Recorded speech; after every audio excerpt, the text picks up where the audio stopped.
sovereign hand would be my guide, where feet may fail and fear surrounds me. You've never failed, and you won't start now. So I will call upon your name and keep my eyes above the waves. When oceans rise, my soul will rest in your embrace. I am yours, and you are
Spirit, lead me where my trust is without borders. Let me walk upon the waters wherever you would call me. Take me deeper than my feet could ever wander, and my faith will be made stronger in the presence of my Savior. Spirit, lead me when my trust is without borders. Let me walk upon the waters wherever you would call me.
darkness rejoices, though heaven had lost. But then Jesus arose with the freedom in hand. That's when death was arrested and my life began. That's when death was arrested and my life began. All your grace so free washes over me. You have made me new life begins with you. It's your endless love, it's your endless love for me down us. You have made us new life begins with you. Oh, we're free, forever we're free. Come join the song of all the redeemed. Yes, we're free, forever in then. When death was arrested and my life began. Oh, we're free, forever we're free. Come join the song of all the redeemed. Yes, we're free, forever amen. When death was arrested and my life began. Oh, when death was arrested and my life began. Yes, when death was arrested and my life began.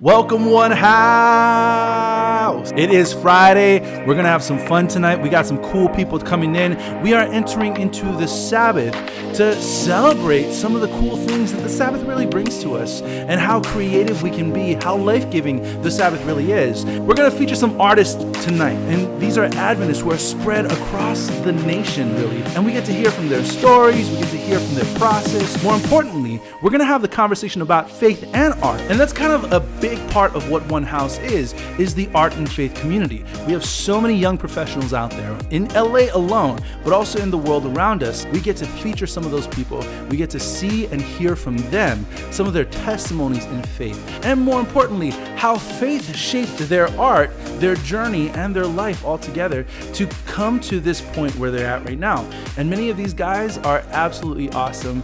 You are going to have so much fun. But before we do that, we got Pastor Eugene Hamilton bringing the word to us to lead us into this moment. Take it away, Pastor Eugene.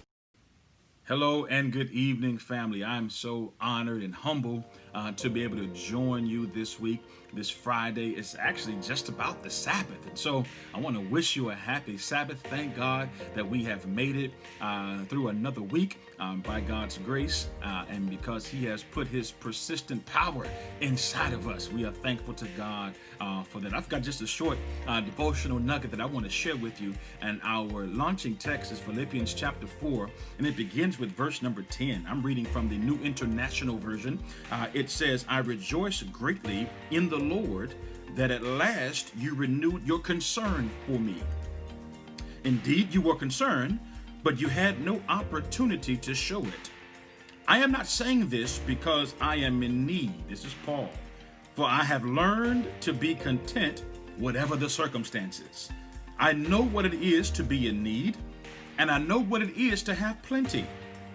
I have learned the secret of being content in any and every situation, whether well-fed or hungry, whether living in plenty or in want." And the text that we are most familiar with, verse 13 says, in the New International Version, "I can do all this through Him who gives me strength." Now I'm thankful for Paul. Paul was a brother that always kept it real. Where I'm from, they say he kept it 100. Paul was so transparent, it was almost scary at times. Paul didn't have time to wear a mask, and I hope that you are, as you're going out, as the governmental and state guidelines have required of us, I hope you're wearing your mask. But prior to COVID-19, Paul said, I'm tired of people wearing masks in church. I'm tired of people wearing masks in the body of Christ. Paul said, I don't have time for a mask. This thing is not easy. As you read through Paul's writings, Paul would share with us his struggles, his concerns, his ups, his downs, his highs, his lows. Paul said, I don't have time for an N95. I don't have time for a KN95. I got to let you know that this thing, listen, if I don't keep Christ where he needs to be in my journey, I will fail. Paul would often remind the readers and the hearers, he would remind us of this, that this journey called life is real, and you've got to have inside of you something that will help you persist along the way. And in this particular text, as we've read it together, I pray when you have time, you'll read the entirety of the chapter. But Paul begins in verse number 10, reminding the people that I'm grateful for all that you've done for me. Paul says, listen, man, during this time, I appreciate you thinking about me. I appreciate your gift. I appreciate your generosity. But I want you to know that I am grateful, not so much for the gift. I'm thankful that you thought about me. I'm thankful that you thought enough about me. I don't care what's in the care package. I don't care what's in the gift bag. I'm grateful that because before you didn't have time, you didn't have an opportunity, I should say, to show your concern for me. But I'm glad that you took time out to think about me. But I want you to know that even if you didn't send this gift bag, Paul says in the text, even if you didn't send this care package, I was going to be all right, because I've learned to be content no matter what the weather is outside. There are a lot of people who are swayed and moved based on the environment and the atmosphere. Paul said, no, I've learned to be content whether I've got a lot of money in the bank. I've learned to be content whether I don't have any money in the bank as well. I've learned from two extremes the secret of contentment. I've realized that having a lot does not make me better than anybody else, and having a little does not diminish my position in the cause of Christ. I've learned that in order for me to be content and persist, I've learned how to be okay as long as I've got Christ on my side. During the time that Paul was writing, even the cities would refer to themselves as a content city if they had a few things going on for themselves. If they had food and if they had water, if you went on Waze, you would see a notification that says this city is a contented city. And what happened during those times, if people were trying to come in and siege a land, if they were trying to come in and conquer a land, they would actually surround the city to try and cut off their food and water supply. But if the city was a contented city, you could surround them all you want. They were going to be all right because they were prepared for what was up ahead. Paul says, I've learned to be like that city that has its food and its water sure. You know why? Because I realize that whether I've got a lot or I've got a little, as long as I'm in Christ, my bread and water will be for sure. So thank you for your gift. Thank you for sending it my way. But I want to remind you that I've learned to be content no matter the circumstance. So then verse 13 now comes full circle. In fact, the picture is brighter now in reality, because Paul says, I've learned to be content no matter the circumstance. And because I've learned to be content, I now can do all things through Christ who strengthens me.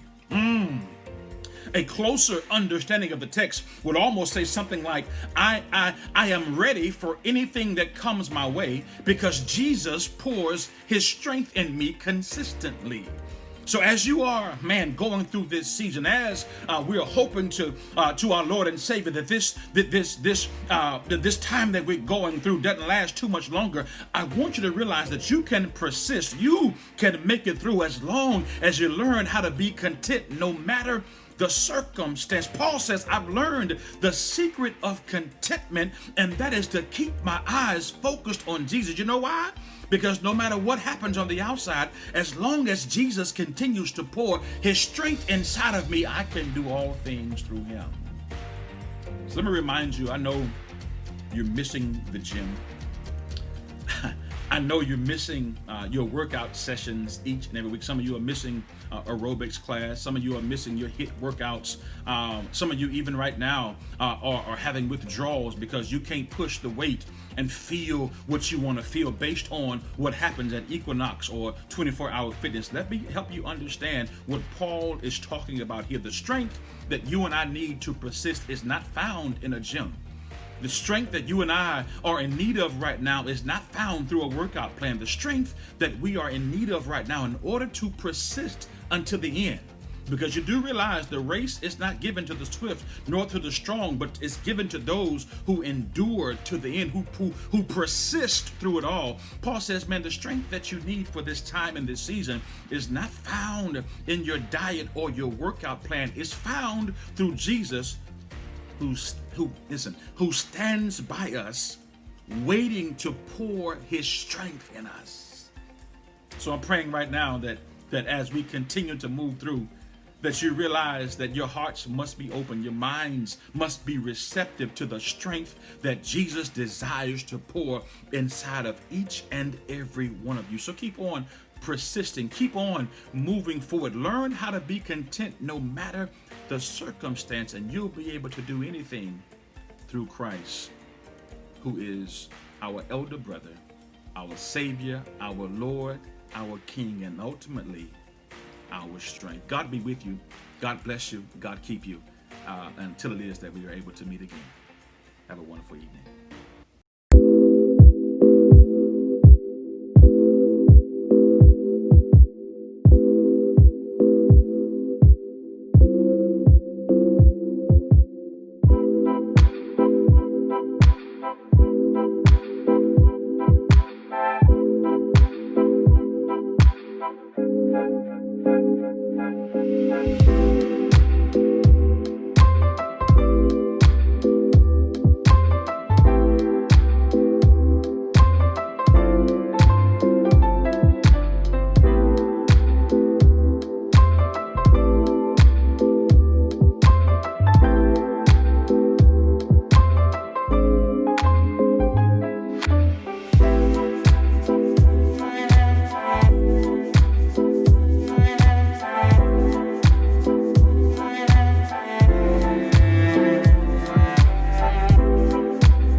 All right, I have here Jay and Gail Romanes, who are the faces behind the camera at Wanderlust Creatives.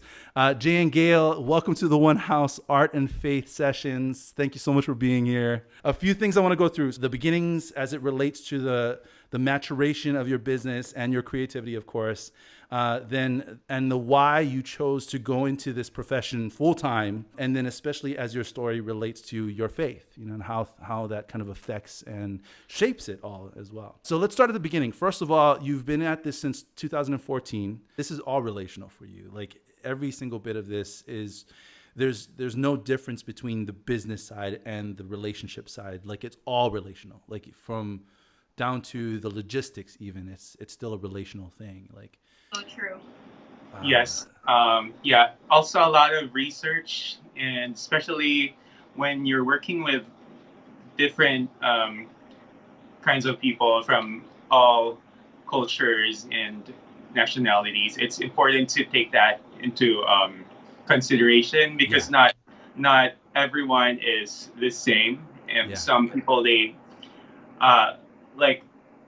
we just have different cultures, and we have to be very respectful of that and make sure you think of that during the process too. Yeah, I think that's important, just understanding. I think understanding people and people of from different walks of life, it also matured the way this business matured, and the more we do it, the more it just comes out without effort. It becomes effortless. Yeah.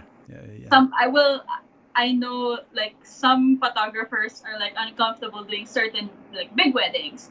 I'm only comfortable with smaller weddings, but as we do this, like comfort at weddings becomes like so much easier. Um, every time we go to wedding, we always tell each other, shine your light upon everyone you meet. Oh wow. Because I think that's the best reminder. Like, I mean, I know he's gonna do a good work and he's gonna be a good photographer. But if you think that you're just bringing good vibes to everyone you meet, even the other vendors or even the like one of the guests who's not even part of the wedding party, it just works for us. And to be honest, it has brought us more work.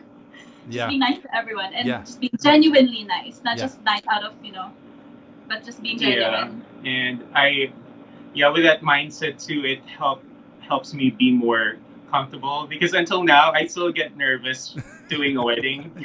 I don't So think get it will anxious. ever go away. No. But having that in mind, it gives me a different perspective, a different outlook. I feel like I'm not only representing myself or our company, but like I feel like I'm doing it for a higher purpose, like just being nice and shining your light to everyone you meet. Yeah, It means more than just the personhood. It means like there is a purpose to not just you, but also the work that you do, yes. Yeah. and it's all coming from somewhere. Mm. Yeah, and we've both sang in choir in church Yeah. specifically, Mhm. and we grew up like in faith. We've been going to church since we were kids, but we never really thought we were people who would be able to like speak in front of a group of people to witness things like that. But when we started doing photography with people of all races, of all beliefs, of all backgrounds, that's when we realized sort of our purpose, I would say, our higher purpose, because like there's not a lot of jobs where you get to meet a lot of people in such an intimate manner. Yeah. Mm. We see them when they're getting ready, when they're crying, when reading the note from their soon to be husband or wife, when they're saying, where they're hugging their parents, for the Yeah. last time as a single person, Yeah. These are like very intimate. Even guests at the wedding won't even see those moments, and we're there, and it feels such a big responsibility. Yeah. Not just in photographing, but being like a sorry, being like a not just like being documenting that part, but being a light in that room when it happens. Yeah. Sort of. Yeah. So yeah, no, I love that theme that you're saying, light to the people around you, like to have that kind of radiance of who you are, right? And because you're saying you want to be genuine, you want to kind of radiate your personhood, and so you guys must be confident in terms of the fact that like, hey, I am a good person. I want to radiate that goodness, or at the very least, I can be a nice person. So Yeah. Yeah, I like to think so. Yeah, I like to think so. Um, Or that's what we're aiming for. Also. Yes. Yeah. Because growing up Adventist and in the faith, and personally, I've never had the chance to go on mission trips and do those things. And earlier when we were starting photography, I was second guessing myself, like in my mind, what am I doing? Because at first I was gonna go for like a medical degree or something like that. And so when we were doing photography, at the back of my mind, I was like, why am I not in the mission field? Or like, why am I doing this? Like, I feel like personally, at first, I feel like it's all vanity. So yeah, but then one of a really good friend of mine, he told me that wherever you are, that's your mission field. So that's kind of how we approach it now. Oh my goodness. So I don't feel like it's vanity at all. Whenever we have weddings, in my mind, I feel like I'm like God put me there to be there. Oh man. Oh So- my goodness. So you are treating this as if it's truly a way for you to show who God is, like to really show that goodness of God in this way. And that's why you guys are thinking about authenticity and genuineness, right? So that's theological for you, like the idea of authenticity and genuineness. Like that's God to you then, huh? Yeah. Yes. And we're not even very like we just show up and we just try to be genuine and aim for we aim to be like Jesus. So we aim to be like Jesus even in that moment. Yeah. Yeah, and we always remind each other to be kind. Yeah. Yep. Just be kind and not have any agendas. Of course, your agenda is to take beautiful pictures of them, but Yep. I think it should start with just being kind and no agendas. So do you feel like there are moments that you have to kind of wrestle against sort of that idea of having agendas, or like kind of the stress, like there's this moment where it's like you're frustrated with something and then you have to kind of wrestle with that. So do you feel like you both kind of balance each other out in those moments that you have that, where it's like, okay, like you said, you have to remind the other, like, hey, be kind. So do you really have many or moments that happens where you have to? Yeah, definitely. Yes. I think that's one good thing about having like a partner to do this, because when one is down, the other's lifting that person up, and and reminding each other. Like there are really moments where we get stressed out or literally annoyed in certain aspects of the wedding. You can imagine, but so I think it helps that I am able to talk to someone honestly and with who understands me at that very moment. Okay, this is really annoying, how can I do this? And he'll just remind me, and there is still that struggle, and until now I would say, but if anything, there's a person who's reminding us, and still at the same time, if we just remind ourselves of just the simple thing of just be kind. Like there's nothing you can lose if you be kind in any situation, I think. True. Oh. Yeah, I think with that mindset as well, it helps us to be humble and not to be like, I don't know, like to be nicer to people we work with and to the guests and to our clients, Yeah, and I think in moments of struggle also, I think that's when another part of our relationship grows, the faith in God part. Yes.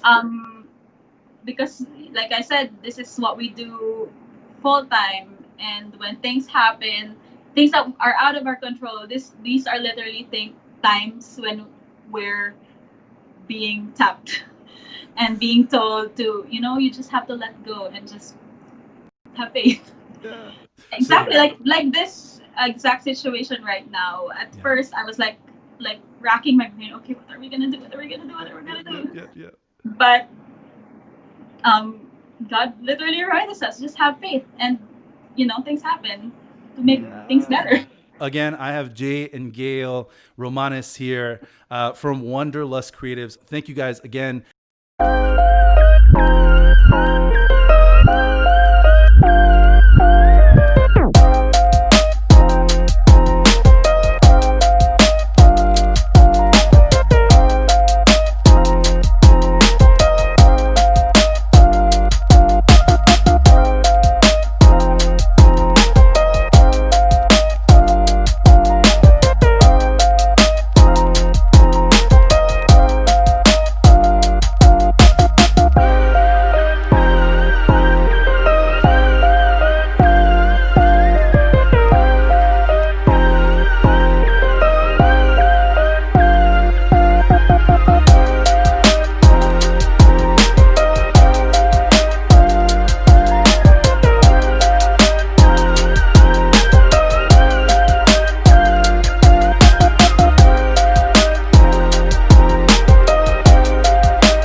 I got Christian Cabrera with me. This is awesome. I am so glad to have you here, Christian. Thank you so much, man, for being willing and taking time out of your day to do this with us, bro.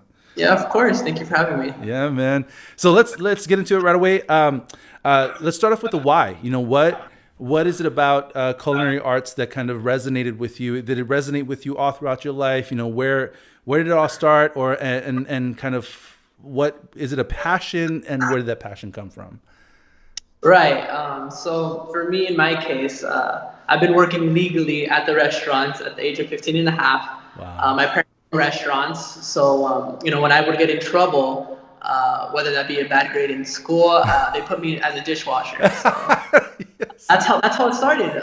Just washing dishes and then just picking herbs. And I slowly started to get along with all my coworkers and started to fall in love in how they cooked and the reason why they cooked. And I remember just the first time going on the line, that's what we call it, like when we're cooking order to order. Cool. I got this adrenaline rush. And for me, that's why I loved cooking, just because getting that adrenaline rush, seeing those tickets come out, and you have to think on the fly, and definitely stress environment, but I personally love it, and that's the reason why I got into it. That's awesome. And of the industry itself, sort of the practice of the industry, and then at the same time like how it challenges and even maybe validates, if it does, some of the practice of faith that you do. Right. So in my case, I guess I'll speak for myself. Going into the culinary world, I guess you could say, lost my faith in Adventism. Wow. And Sabbaths, and that's what I was doing at the time. And I did it for about a year, and I think I was 19 at the time, where I was already like a junior sous chef there at Spa, one of the youngest. Wow. On fish. And I remember just telling myself, or hearing a voice saying, like, I'm not happy. I have what I want. I did all. I went through the whole toxic environment, being abused emotionally, spiritually. And I thought that, everything was just supposed to be, fixed. This is what I wanted. And it wasn't. I still had problems that I was, running away from. And after that, I was just, what, this isn't for me. I want to take a step back and give in my 2-week notice in the fine dining. And so once I started working for my parents, or the business again, the corporations, I made it a point to ask for days off, which does, mean that I don't make as much money, but I would say that I'm fulfilled spiritually, emotionally, with my community, and that's something that keeps me sane. Yeah. So definitely from the very beginning, you have to make it very clear that you're Adventist, same in any other workplace. But if you're going into fine dining, it's going to be really hard to even get accepted if you say, hey, I don't want to work on Saturdays. Wow. It's one of the busiest. They need you on the time, especially if, for the most part, I'm assuming that, the people going into this are, very hardworking, very loyal people. And they see, the character in God in you, or at least I would hope. And a lot of other people who are not a part of your faith love that character. It's useful. You want to, do the best you can. And they're going to, tempt you, and they're going to say, hey, no, I need you on Saturday. It will be difficult to, especially get into the fine dining, but not impossible. If you want to, get Saturdays off. So you have to almost be ready. Like if I'm going to do this is something that I'm going to have to sort of figure out if I want to do this, and sort of pay your dues in that way as well. If you want to enter into this scene and stay for the long run as well. Right. Wow. Okay, man. That's. Yeah, so Sabbath is possibly the only challenge, or like, are there other challenges, like in terms of belief and faith and practice, especially? I would say not just the Sabbath. I think I touched on it a little bit. I always said, like, the environment is very high stress. You're screamed at, constantly. And you kind of are brainwashed to say yes, chef. Regardless if it's your fault or not, it's always yes, chef. Wow. The military, you're like straight off, and you're always constantly pushed. You're always constantly, trying to become faster, trying to become better and more efficient. And you're with these people who, are always constantly on you. That's just how the industry is. So if you're someone who who's not used to that, very rough, intense environment, or being vocally screamed at constantly, it's really hard to make it through. Obviously, if you do your job, the chefs will love you, but regardless, it's not easy. It's really hard. And can this be true for the family-owned restaurants as well? I would say it's a little bit different for family-owned restaurants. Just in my case, I feel like for an example, if I'm hiring someone, especially being family-owned, they could go to Taco Bell, they could go to McDonald's, they could go to any other restaurant, maybe make just as much and less stress, less work.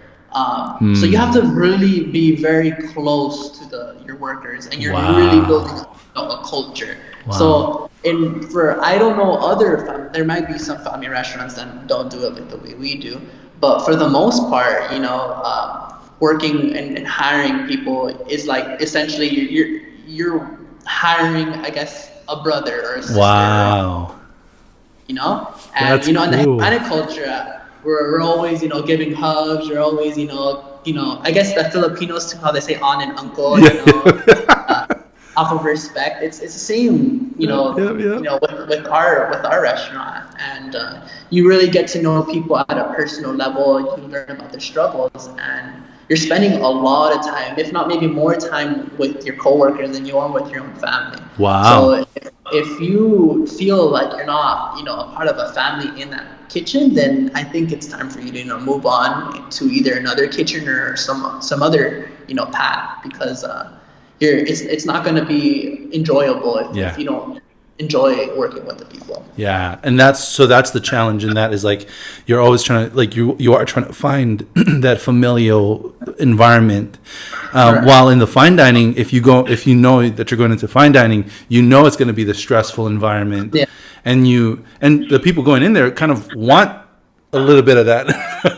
Yeah. So again, I guess I wanted to touch on that towards the end, but I guess since we're on that topic, is that I do believe there's two ways of learning in the culinary industry, through fear or intimidation, whatever you want to call it.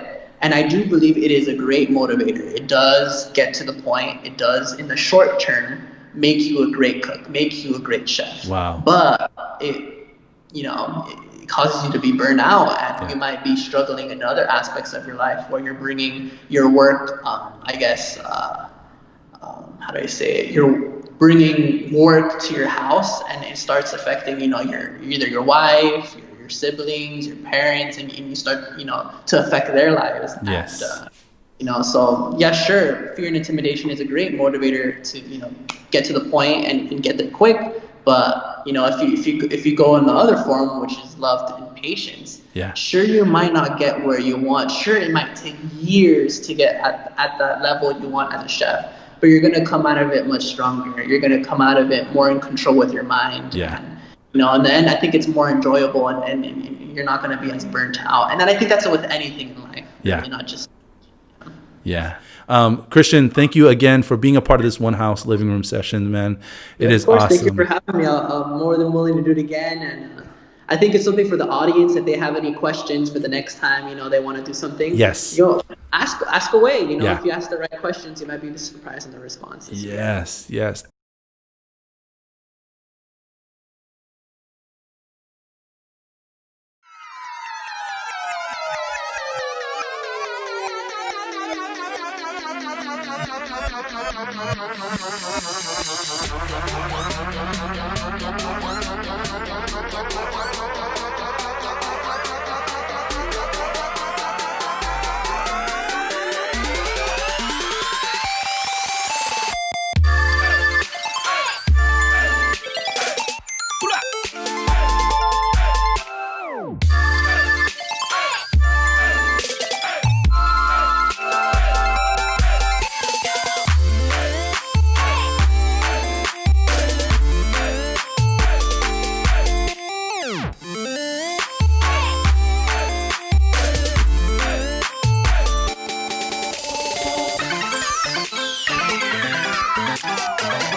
Over here with me, Jesus and Michelle Nolan, who are a part of the Musty Creative group. So the why, what is the passion? Where did the passion come from? What was the journey of the passion as well? I know for both of us, we've always had creativity in us. It was just a matter of finding the outlet for it. Yeah. For me, I started when I was little. I think I was like 8 years old, and I started making films with my brother. And for Jesus, it was like his journey. Well, you want to talk about yourself, but so like it was just kind of like us finding ways to express ourselves through creativity, sharing who we are, what we believe in, how we want to see the world in a way, like just expressing that through the projects that we produce and create. And so a big why is for me just to help the world, because I know a lot of people rely on media and content consumption just to get by through the day. So if I can create something that actually helps them spiritually or emotionally, because I know film can't really help physically, but if I can do something that teaches somebody how to be a better person or teaches somebody to empathize with somebody different from them, then that's one of the main goals for me. Beautiful. Yeah, and from my perspective, pretty much what she said, and when the whole Musty Creative thing started, it started with just the podcast, the Musty Creative podcast. Wow. And yeah, the whole idea was really just to talk about story and storytelling. And then when we formed the business, then we started to think about like a why, and it just came down to cultivating the love of God, really, but cultivating love in the hearts of mankind, right? Humankind. Oh, beautiful. Right? To start with story, because we look at the Bible as one large story, his story, and seeing what we can do in that medium to share positivity and ideas and things like that. And just with this pandemic that we're in, obviously with things like George Floyd and all these tragedies. Yeah. We need to remember how to continue to pursue greatness, and not just the man's greatness, but the greatness that God calls us to by the grace of His Son Jesus Christ. So that kind of the creativity and Musty Creative and all that. That's really where it started. Oh, beautiful, man. Yes. So how many conversations do you guys have of the things that you guys are doing? Like what amount of hours are you putting into this to talk to each other? I don't even know. I don't know. It's sort of been, I'm not going to say daily, because there could be days when we don't talk about this, but I feel like in small ways it somehow comes up during the day. Like it's just an ongoing conversation, and sometimes we spend hours talking about it. Sometimes it's just like a little thing like, oh, did you see this article? Or like, maybe we can implement this, or it's just little stuff here and there. Yeah. But I think it's just a constant journey of like trying to figure out what works for us and other people, and doing it in a way that doesn't push people away emotionally, but makes them curious and want to know more. So. Yeah. And again, these are like ideas that, if you go to like Mere Christianity by C.S. Lewis, like these ideas are there's a common law of how to treat one another. And so instead of believing that we're different, we are different, but our ideas are so different that people think they're are weird. But just believing with confidence, everyone kind of agrees on these things. If you were to get them in the room one-on-one and just talk to them for real, we all kind of agree. Don't kill, don't cheat, don't hate. We kind of agree. So we just kind of focus on that. Awesome, man. And that creates a community. Like that is where the community begins to exist, is that you have this commonality of all of that. Bro. Oh. And these are and you feel like these two mediums especially are definitely places of building community. Mm-hmm. Oh yeah. I mean, there's already plenty of community within film and games, so it's already there. It's just us starting to make room for our little community, I guess. Yeah. So I think it's just a matter of just like finding our tribe, I guess, like finding the people that really find meaning in what we do. Yeah. Wow.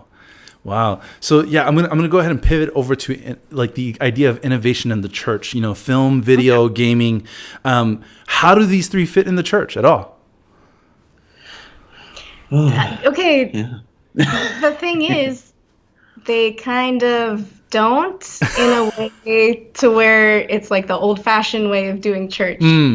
I think they do fit if you are open to doing new things, having people experience things in a different way. There's a lot of pushback that I've experienced, and I'm sure other people have experienced when they're trying to create new experiences, like through film or games. And there's a lot of people that think, oh, that's like, it's kind of like drums, like, oh, that's the devil's music, or like just different stuff like that. Like there's people that they prefer something the way that they used to do it, and that is not bad. It's just now culture is shifting, and games and films are what people consume. People sometimes don't want to go to church. They'd rather be at home, like playing their PS4 or whatever. So it's like you sort of have to go with, not compromise with culture, but go where the culture is going in order to reach them. So I think it's important to integrate what people are spending their time doing and giving them positive messages. And just like anything, like film and games are just tools. It just depends on how you use it and what you're trying to tell people through it. So Awesome. Yes. Yeah. Like I love that. I love that word of tools, because that's truly what it is, right? Like it's, people think that and there are people, that get consumed by games. They get consumed by film, right? I mean, the fact that this culture of binge watching exists is sort of like people think that they're consuming the content, but really the content tends to consume you in that moment. There is that extreme of that, right? But at the same time, it's like, well, it's not all bad in the sense that this is where people are interacting, right, and engaging. And so I love that. So what were some of the things, in your conversations with each other, what were some of the things that you guys have like talked about in terms of like the innovative ways that film and games can be utilized by the church? Ooh, yeah. I mean, before we go into like specific ideas, I guess another thing too is to look at, there's a lot of content. Yes. But I think one thing to do is, going back to Romans, 12 verses 1-3 about the renewing of your mind, the transformation. I think one thing that would be great for innovating in the church with these two mediums is to teach people, about these mediums and also how to create their own content, right? So I would love to see the idea of, instead of teaching about how bad everything is, let's teach how to use it for God's glory, right? So then instead of us being fearful and not having the best to share in these mediums, we can be confident and be the best in these mediums. And so in that way, you can help to actually shift the culture in a number of ways that way. And then even more specifically, we've discussed the idea of it'd be really cool to really build a biblical cinematic universe of some kind that was consistent and that was like really, and fun and something you can learn from, but be excited for it. The culture Western and Eastern, everyone's looking for what can you provide for me. And so we, with these two opportunities in these industries, can provide certain pieces of value. And so to get into more specifics with games, I see the idea of virtual reality becoming something that I think the church should truly just jump in, as it's still kind of young. It's been maturing, but the VR industry is very, very young. And the reason why is because an old, Adventures in Odyssey, episode from Focus on the Family about the imagination station. Let people experience an adventure with Jesus, and I think people will be changed. And if anything else, they'll think about God in a much different way. Ooh. Where are you guys at on subscriptions right now on YouTube, especially? Like we're low. Are you under that 100 where you can get your own? We're trying to get to the 100. All right, people, let's get up to 100 tonight. Let's get 100 tonight. Yes, sir. Yeah. You guys are feeding the soul of One House right now, man. Praise the Lord, man. Thank you.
I got Jay Mosquera here, working at studios all over the world, but also now just landed in Disney over time. Let's start off with the why. Where did all the passion come from? Oh, okay. As far as I remember, the family background, I think it's a combination of genes and environment. I started doing drawings and paintings since I was little, without any formal training.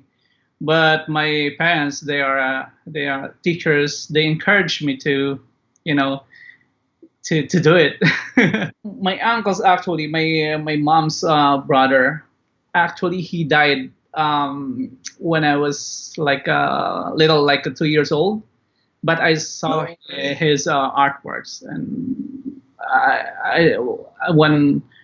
when I saw them, I want to be like that. It's something, but it's very unfortunate that he died early. But according to his friends and my relatives, he's really talented. Is good, and also my father's side, is good, doing letterings and many other artwork. How did you necessarily feel, working through that entire project? Did it kind of build up over time, where you kind of started feeling like, oh wait, this is not something that I really care to do, or did you kind of always feel like from the moment that the project started, like this isn't something that I care about, like this isn't something that I want to do right now, but I'm just doing it for the work? Yeah. Yeah, I did that particular project for money. Yeah. Although I wasn't comfortable doing that. Yeah. But early on, I know that I have to stop doing it because I'm not happy, and you know, I have this philosophy that you have to glorify God in everything you do. Yeah. You know, because He is the one who gave you this talent, this talents. So yeah. So, you know, we talked about a little bit about you choosing projects, and how, like, are you able to choose your own projects now, or do they just kind of get handed off to you working at Disney? You know, you just kind of, like, your department or anybody that you're working with is saying, like, we're going to do this, or do you get to actually have a say in the projects that you want to take on? Actually, my position is quite unique. Really? I'm very lucky because our group is called Technology Innovation Group. We do a lot of project for Lucasfilm, Pixar, all these studios under the Disney umbrella. The advantage is I can choose sometimes. Most of the time, I can choose what project I want to work on. Yeah. Because we have a lot of engineers and everything. So, but mostly it's like a concept art or additional 3D assets for AR. Let's say for our developers. So it's pretty cool because I can do all the Marvel assets. I can see all the assets that they've used in the film. That's awesome. Yeah. That's so cool. So you know, is it easier now with all the projects coming up? Or do you feel like most of the projects that come to you, or, like, you know, come to your table and you guys, like, are discerning between which ones to choose, do you feel like almost all of them, or if not all of them, are fairly in line with your faith and at least, like, some of the basics of the belief? Honestly, to tell you honestly, there are projects that I didn't do because I had a choice. Thank God that I can still do that. Yeah. I believe that time will come that you have no, you know, freedom to choose. Yeah. You have to force yourself. But I think this is the time for me to venture and you know, another side. But right now, yeah, it's still good. My team is my teammates are awesome. Yeah. They are very considerate and very cool. And then I tell them my belief. They are asking about my faith. So you know that Disney, we produce a lot of things, and some of them are questionable. Yeah. So like handling those assets for me, if I have I have to choose, I have to choose this one. Yeah. And so for the most part, you've had the opportunity to make the choice of which ones. Yeah. And you've had that freedom. So the last few questions I have are basically about how your faith, how has that shaped your art or even your art journey? Before, when I was younger, I always paint like a quite erotic nude art, or with the dark, sometimes with angst, and you know, you can see like a surreal. But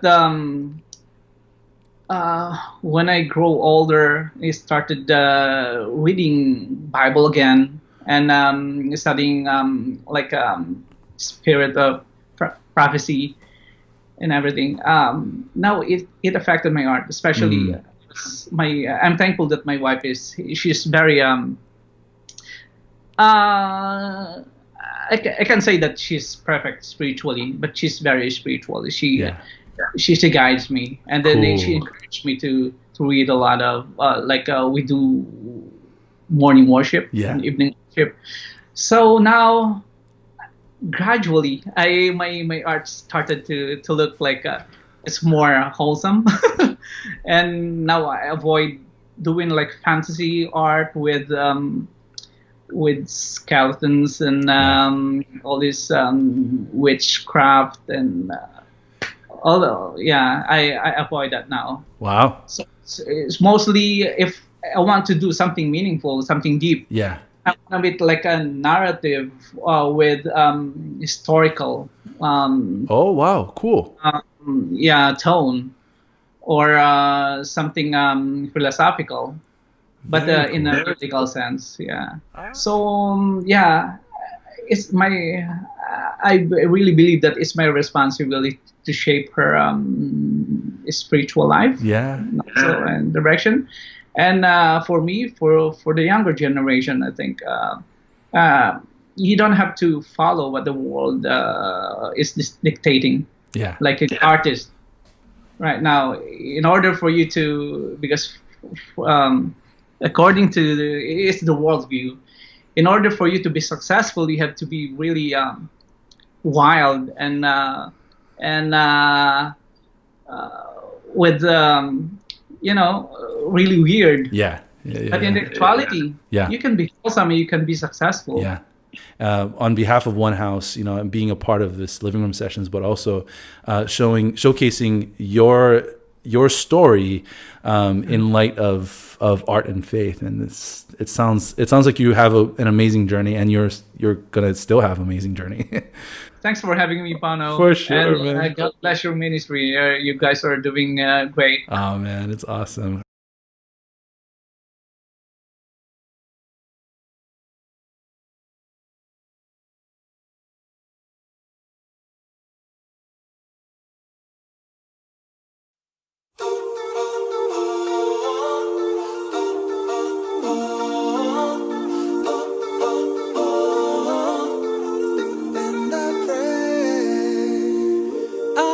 Just can't sleep tonight, knowing that things ain't right. It's in the papers, it's on the TV, it's everywhere that I go.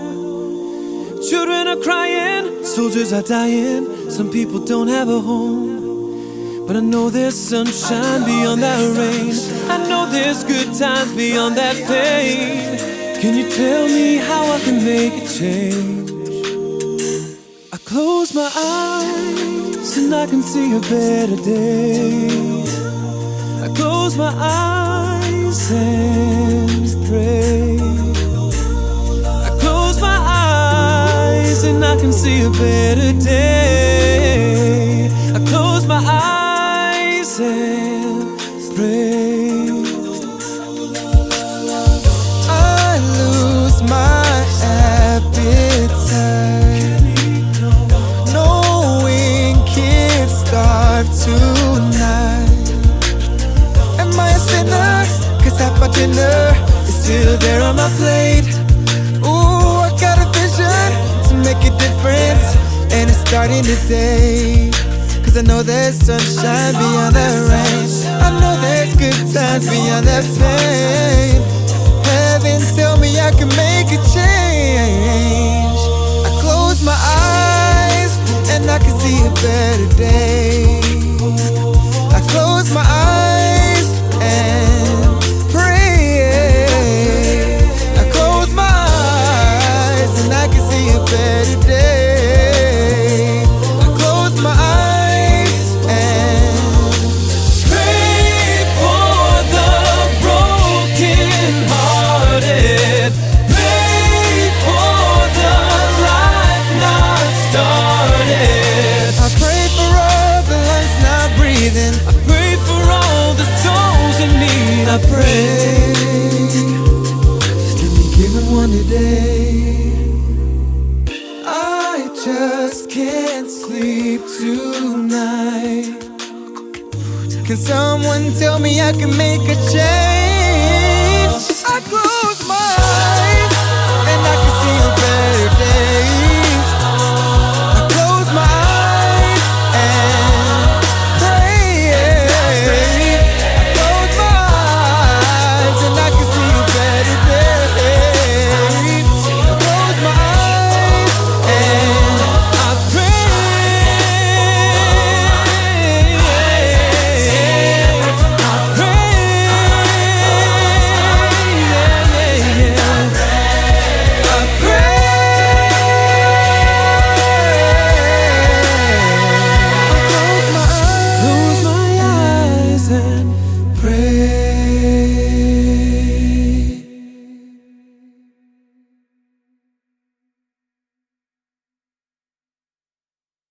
All right, one house. I got the butter. I just rewatched This Love just to get me hyped on this conversation. Terry Thomas, man, thank you so much for being here. You are amazing. I really appreciate the time that you're taking out for this. Hey, my pleasure. Man. Let me just ask you right off the bat. You know, you're living in Nashville. Yes. And why Nashville? What was it about Nashville that made you move from Huntsville, right? Yes, Huntsville. Yeah. I was living in Huntsville. Huntsville is a good mecca for it is a lot of musicians there, especially Adventist musicians, and especially that they end up doing big things and all this stuff, which is great. But staying in Huntsville is not the move. So I was there for school with Committed and stayed back there because it's good saving money and all that stuff. Living expenses is pretty good there. But eventually I realized that music was not as lucrative in that city. Even traveling outside of the city was a little getting tough because flying out of Huntsville is not cheap at all. I realized that Nashville was a much better option when it came to singing, even outside of Committed. Like, I sing background gigs for people there. I sing in another band there here in Nashville, and it's just more beneficial for musicians in general. Yeah. And this is your personal journey here at this point, yeah? Like, this is just you. Yeah. Wow. It's just me. Another group member is here as well. Cool. He moved before me, and he was like, "Terry, you need to move. Just come on down. This is a great place for you." And I took his advice, and it's been an amazing experience so far. So I'm not going anywhere anytime soon. No LA, man. No. I think it's a great visit, but not a great one. For sure, man. For sure. Definitely, man. I want to kind of talk about that a little bit too, like the transition. What was the transition like? Was it kind of difficult in terms of like, making that move, and then but you had people there already to support you, right? Yes. Before I moved to Nashville, I was singing background for a guy here in Nashville, background vocals, and the guy that hooked me up with him, Cedric Dent from Take Six. Yep. He hit me up and was like, I hit him up. I said, "Hey, Cedric, I'm coming to Nashville. I'm trying to do this music full time again. Let me know if you have any contacts." And he's a huge supporter of me and Committed as well. And he's like, "Man, I was just talking to one of my former students, so he needs backup singers and this and that." And so started singing background for him. And then he started hooking me up with other people in town. And because, Committed has a name, people started saying, "Hey, I know you're in Committed. I've watched you. We love for you to sing with this group or this and that." So like it kind of like snowballed into something. Yeah, no kidding, man. So that's one of the things that I definitely wanted to talk about on that end was like you mentioned some of the things where you guys became family with all of the rest of those. Oh yes. So tell me about that. Like, what was it about sort of the show that allowed you guys or gave you guys the platform to be family? Because like you said, it may not be true for all shows, but this was definitely one of those experiences. Man, I think it was spending a lot of time together and learning from each other from day one. For us, it's funny because the other groups were like, you guys, once they heard us, they were like, "Oh my gosh, you guys are going to win."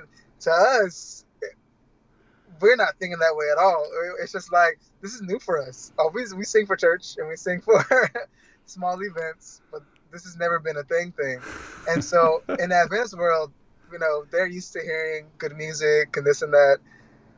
And I think outside, and not saying that the outside world doesn't. No, but I know what you mean. It's a different kind of music in the Adventist world, and so they are used to it more so than everybody else. And once everybody else hears it, they're like, "Wait, this is something special." And to us, it goes right over our heads. But they're just from day one, they were so nice in saying stuff like that, and it wasn't even in a derogatory or like stuck up like competitive, right? Yeah, competitive. No, and the days that we could not make rehearsals, like on Friday nights, we didn't practice with everybody else, and so once we got back with everybody else on Saturday night, and you know, they were showing us the dance moves for the group choreography and asking how we were doing and, you know, how our day of rest was and all this stuff. And it was very understanding, very, Wow.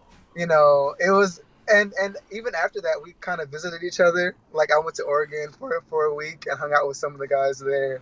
I collaborated with Group for Thought in Seattle, and just going, you know, it ended up being real family, and it was so genuine, and I couldn't have asked for a better group of people to have experienced that with. Dude, that's really cool, man. So that happened mostly just because of the people that you were competing against. Absolutely. Like these weren't just guys. Yeah. Go ahead. No. Yeah. Yeah, and apparently when we went back for the third season, apparently it was the same way. I think it was a little bit longer for the third season. So, and there were more groups. So I don't know how close everybody was, but I know that we still have that camaraderie even with other groups, throughout the seasons. We're like, hey, sing our family, yo, no. So, you know, ended up being friends just off of that name alone. Man. Yeah, so I love it. It's that sing off. They've gotten some extremely genuine artists. Yeah. To join that stage. And, man. Yeah. And I'm glad you mentioned that in the last one and here now, because of the fact that like we don't see that part. Like we see it in the story, like you know, when they have that reel of you guys and the rest of the groups in those moments, but you don't necessarily see the behind the scenes. Like you see those things, but question everybody has, even watching it, is like, well, is that completely genuine? Because they have to tell a story. So how much of that story is genuine and how much of that story? So can I ask you, like, you know, do you feel like the show and feel like you don't answer this if you don't feel comfortable answering this, but do you feel like the show was fairly authentic with portraying you guys? I do. Everybody has a niche, and I think our niche was the church boys. Yeah. And so they kind of stuck with that. Yeah, they kind of drove that. Yeah, that was their. You know, everybody, but that's for TV. You know, I get it. Yeah. We're church kids. I mean, that's not denying that. But that was our niche. That was our bucket that they put us in. Yeah. But I think the only thing that necessarily wasn't us was the usher medley. But we kind of just went along with it. It was just like, it felt weird. Yeah. But at that time, I don't know why we didn't say no in particular. It was just like, okay, this isn't that bad. And then by the time we got the songs, we were like, okay, this is weird. But and I think that's the only thing that was portrayed weirdly. Nicole was like, oh, bring it to the club. I can't remember what she said in particular, talking about church boys bringing it to the club. Oh. And it felt just with her saying that. And I think anything else she would have said may not have been as bad. Mm-hmm. But other than that, everything else was pretty accurate. Was pretty spot on. What role did you play in the arrangement process? Like, you know, because some of the arrangements, I mean, I was like I was sitting in my seat and I was just like, oh. So our primary arranger was Tommy Jervis. Okay. Tommy was the main arranger, and Robbie as well. Robbie Presley. And as time went on, I started having more hand in the arrangements. Wow. Not on the show, but after the show. And I think it was more so a thing of I haven't done it. Not saying that I couldn't do it. Then I realized one day I tried it, like with the whole group. We're like, let's just arrange a song. Let's all try to arrange something so we could put something out. Everybody came with an arrangement that was spot on. Wow. So good. This is like years after. Like we could have been doing this the whole time, but we kind of limited ourselves in our thinking. Like, okay, we have a primary arranger, or we could outsource and have other people arrange for us, which we've done plenty of both. But then we realized, oh wait, we can actually do this ourselves. As you grew in art, do you feel like it has shaped your growth in your theology and spirituality, or has it been vice versa, or both? You know. I think they have a hand in each other. I think as I grow, I don't know if it's because of the arts in particular, but as I've gotten older, it has changed a bit. I was very much so I want to use the word stuffy. But I was set in a certain kind of way. And certain shames and certain like, okay, I don't want to do this just because I don't want to be shamed for liking this or doing that and whatnot. When in reality, there are certain things that are more so culture based. As it is opposed to, like wearing certain things. Like say if I'm not wearing a full suit to church, in the culture here, in some places, especially in the South, that for a long time, suit and tie, that's appropriate for church. This and that. Even my dad has kind of changed his mind over time. But as you grow in who you are as a person and in the arts and all that stuff, you start to discover that everything is not as black and white as you may as originally seen it. You grow into seeing more cultures and more ways of life, which I think are really important. Thank you for being on for this. My pleasure, man. Yeah, man. You have a good one, bro. You too. You take care.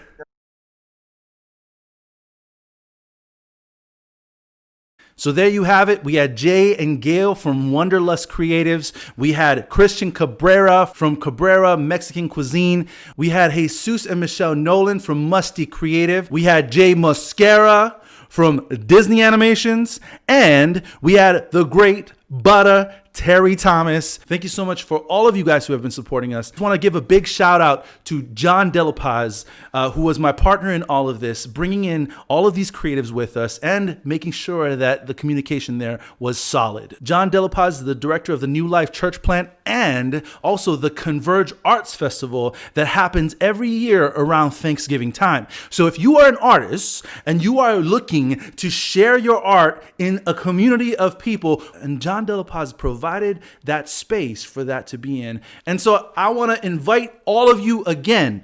Tomorrow at noon, we have a one house worship service coming at you. From 11 to 12 is going to be a bunch of praise music. Pastor Sam Lenore, who is going to bring us the word then. Let's get together. Let's bring one house into your living room one more time. Another thing tomorrow at 7:30 p.m., a music video collaboration by Committed and Nota are releasing, and so let us all go there tomorrow and enjoy some of the music that comes out of this collaboration. Let us support. So one house, let's show up tomorrow.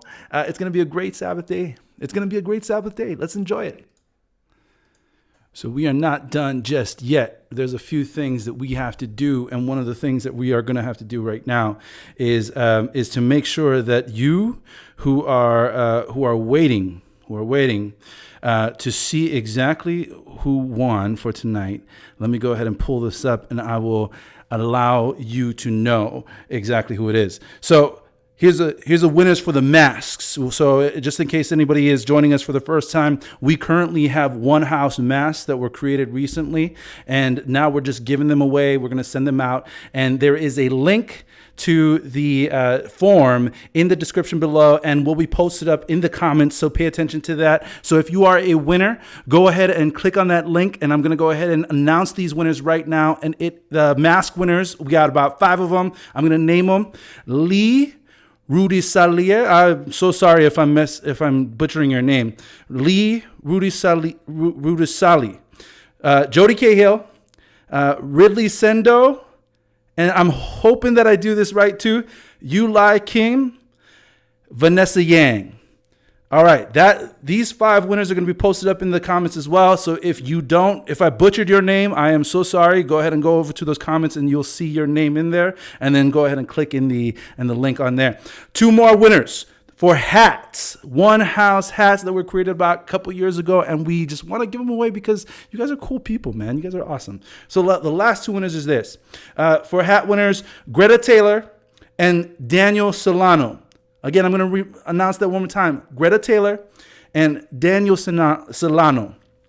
All right, thank you guys so much for joining us for tonight's One House Art and Faith Sessions. We really appreciate the fact that we get to be in your living room. We get to join you guys in your spaces. And I'm hoping that you continue to worship with us tomorrow at 11 to 12 for those praise sessions, and at noon for Pastor Sam's sermon, along with a Q&A with a lot of our speakers from this past week as well.